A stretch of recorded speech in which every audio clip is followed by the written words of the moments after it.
ODM leader Raila Odinga agreed to work with President Uhuru Kenyatta under the famous March 9 handshake as a result of pressure from Western nations and financial woes, ANC leader Musalia Mudavadi has said.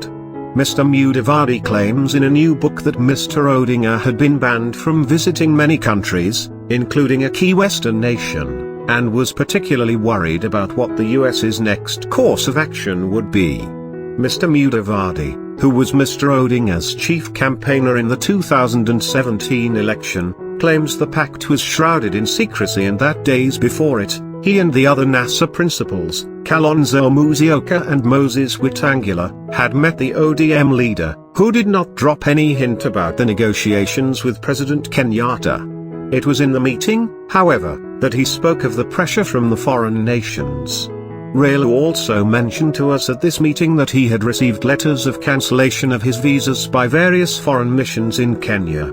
He showed us a copy of one such letter he had received from a leading Western mission, Mr. Mudavadi writes in the autobiography, Soaring Above the Storms of Passion. The book, authored with his longtime ally and ANC Secretary General Barack Muluka, and published by the Mudavadi Memorial Foundation Trust Fund in association with Midas Touch Media Limited, also details the intrigues in the heady days leading up to Mr. Odinga's controversial swearing-in on January 30, 2018.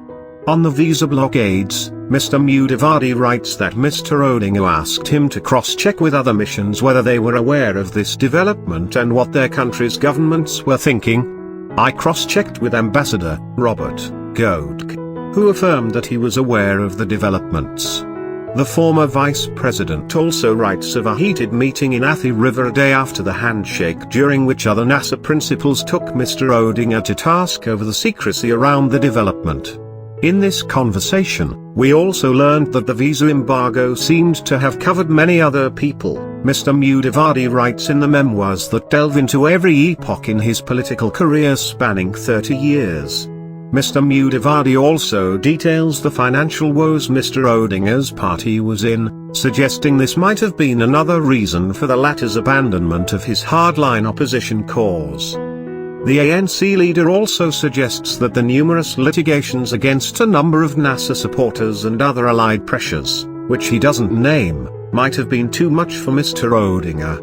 We learned that the financial capacity to handle these cases was not there. Basically the situation was becoming unbearable, Mr. Mudavadi writes. He says he was on his way to Mombasa when Vihiga Senator George Kenirai called him frantically, alerting him about the handshake on the steps of Harambee House, the president's office.